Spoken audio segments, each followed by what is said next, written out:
Hello everyone and welcome to my Dragonhold build video for the CP this patch. So this patch comes in with some actually great changes considering in what terrible state the game has been in the past few months. I mean, Scalebreaker patch was a patch where everybody thought the patch would be great because they nerfed so many things that people crashed on and nerfed the tankiness and actually brought diversity to stamina builds finally after like, what, 3 years? But the patch ended up being a disaster due to the too high damage on damage over time effects and cast times, which Zos actually took notice, and finally we are getting a patch that was supposed to come 2 months ago. Actually, we are actually getting a patch that's where burst is relevant again. That was supposed to happen 2 months ago, but at least they learned from their mistakes. Hopefully they will learn from their mistakes about cast times too soon. So this patch we received some great changes to Sniker. Well, not directly Sniker, but we received a great set that will help out Stamblades a lot, especially because they lost so much damage in Elsewhere patch.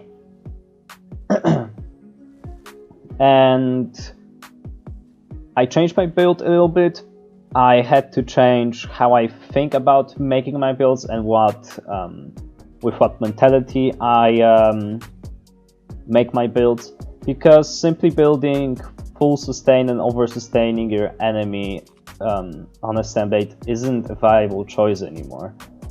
You really have to spec into damage to be able to simply do damage on Stamblade, because most of your abilities are so delayed to the point where you can't just have such a huge damage output just by simply comboing those skills well together, one after the another.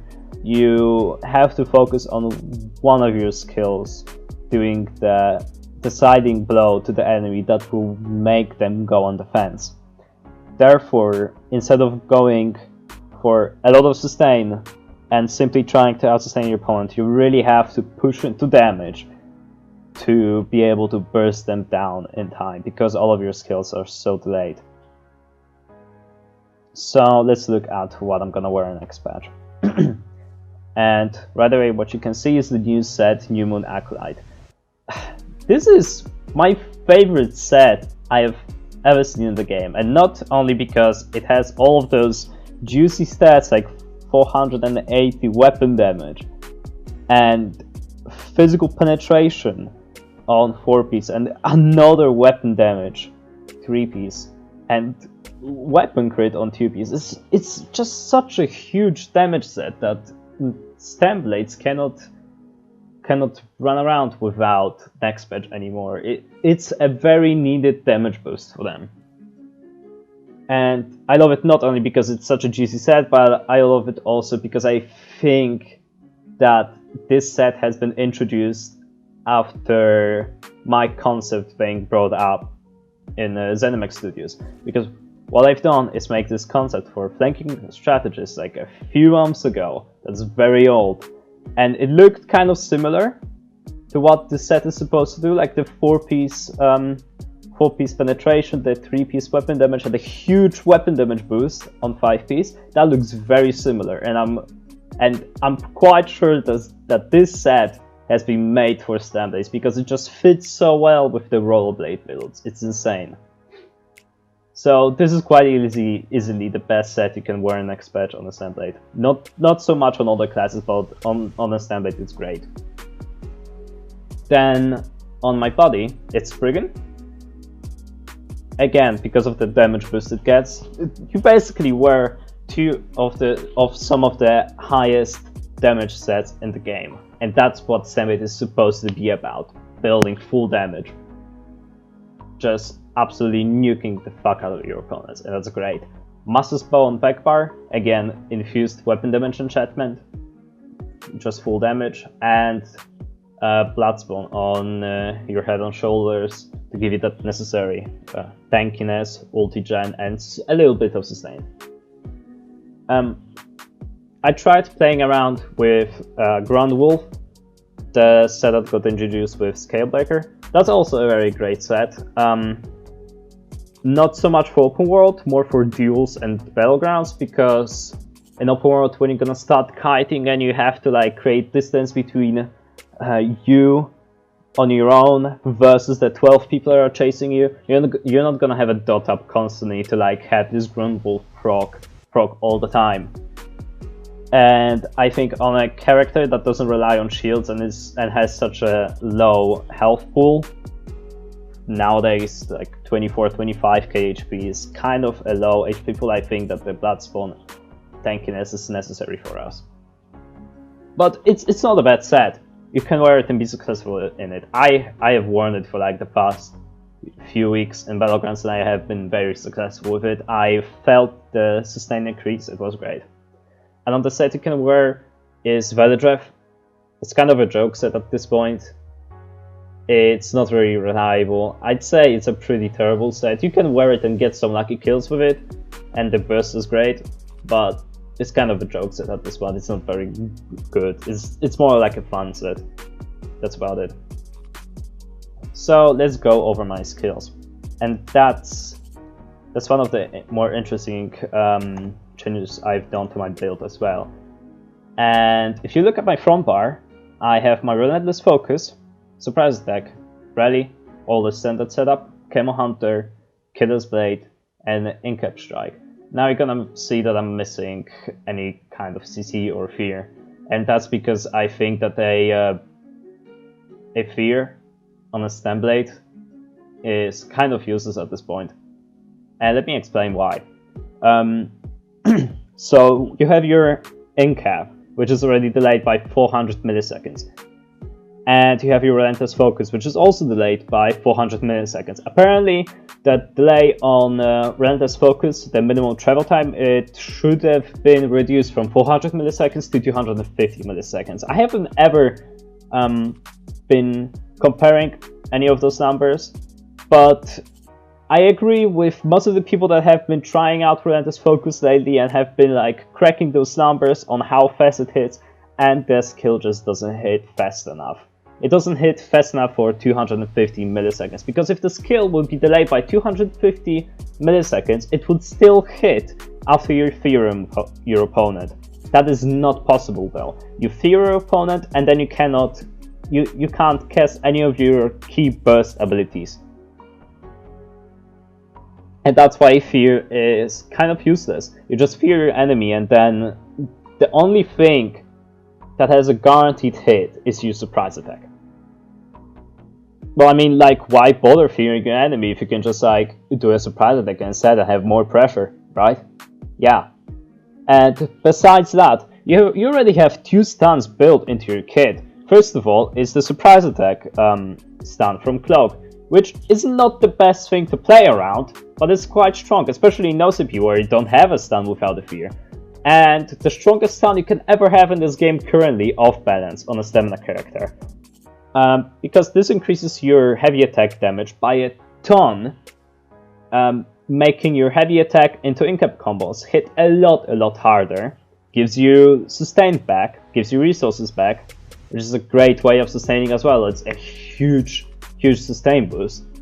And it also has a built-in stun, so you basically stun them on something that's off GCD, off global cooldown.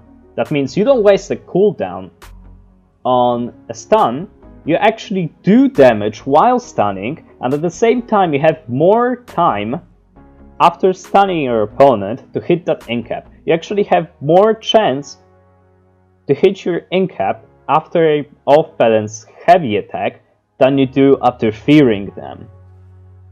Because it's an off GCD stun, you don't waste the GCD for it, it's not delayed. Like, you can do an incap right after you stun them. And that's the great thing. That's the best stun you can possibly have in this game currently. So the only time fear would be still good is when you have a free spot, obviously, or in open world where you, for example, you duo with somebody to like shake. For example, your duo partner is in trouble and he needs your help, so you just go into the crowd of people that chase him and fear them off. Or or on group play, I guess. But for solo situations, I have been more successful without the fear. Simple as. Because everybody's gonna just break free and dodge roll anyway. The stun makes no sense. Yeah. So instead I put on Camouflage Hunter, and again, this is going by my mentality. The more damage you have, the more successful you're gonna be on your Stamblade currently. And the Minor Berserk, the Major Savagery, and a 3% weapon damage is just huge. It's a much bigger boost in no CP than it is in CP, obviously, because Minor Berserk, all damage done percentage values get halved in CP because of how CP work. But 8% more damage and the Major Savagery in no CP is absolutely huge. You can feel the difference. You're bursty as fuck with that, and it's great. Now, my number 5 is a flex spot again. I played around a little bit. I don't have a fixed ability of what I think is the best in slot here. I play around with the slot. Sometimes I put on ambush, sometimes I put on an execute like Killer's Blade, sometimes I put Reaper's Mark, which is really not the greatest thing. Sometimes I put Leeching Strikes on that bar, and sometimes in BGs though, only in BGs, I put Channeled Acceleration. It's also a great skill. 10% more damage, more crit damage and OCP. Oh my god, sweet. You hit huge incaps. The other day I've hit 11k, 12k incaps on people in OCP, and that's huge. That's basically all of their HP bar at once. Now back to my back bar. Shade was supposed to get nerfed, doesn't get nerfed anymore. Thank god. The best skill you can have currently for defense. If you don't play with this skill, I don't know what's wrong with you. If you're gonna learn to play with this skill is literally the best thing you can have everywhere. In solo, in BGs, in EU BGs where the team isn't very synchronized at least, in duels, it's such an irreplaceable skill for Nightblades. Poison injection standard. I'm still wearing Master's Bow, so I have to use this. More for the Master's Bow effect than the actual dot, because the actual dot isn't that great. Resolving Vigor, Shadowy Disguise, Shuffle, and Temporal Guard. Now, the last few patches I've been saying that I would still run Soul Siphon on my back bar, not this patch anymore. The skill has a 500 milliseconds delay on it, and in my eyes that makes the skill kind of useless.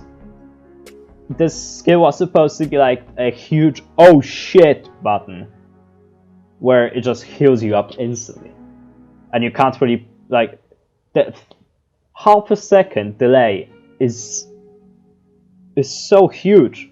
It's even bigger than Incap, and Incap feels terrible on a class like this. But 500 milliseconds on a skill that was supposed to be a huge oh shit button for this like fast-paced class is just, it's crippling. It's totally crippling the skill, and therefore, I mean, if you necessarily want to run the skill, I would only suggest using it in duos maybe. It's not even gonna save your duo partner most of the time, let's be honest. So I'd say the best in slot ult you can have here on your back bar, although it's so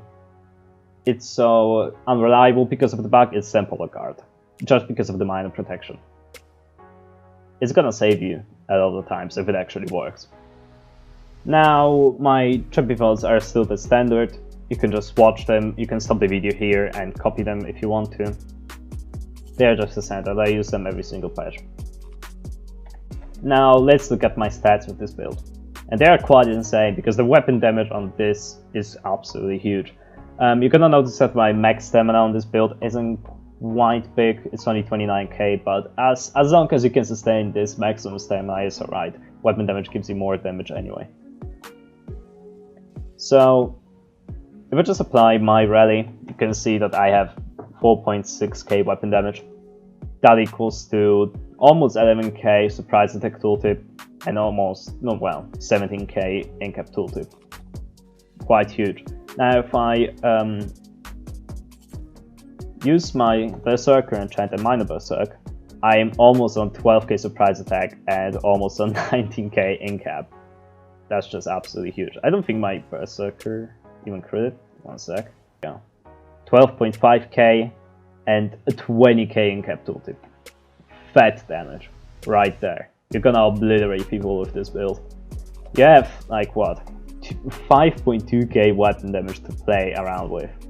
That's gonna be even more, considering you get 300 weapon damage from Master's Bow, which, by the way, scales with Major Vitality as well. And sometimes you even get continuous attacks. You're gonna be over 6k weapon damage fully buffed. I think that's insane. Because of the reason that I played those OP for the majority of my time in the previous few weeks, and I'm gonna probably play it for my majority of my time the next few months. I'm probably gonna make a no-CP build video for the next patch as well, and that's not gonna be much different from what I run now, but it's gonna be very why and what I run as well. So yeah, see you guys.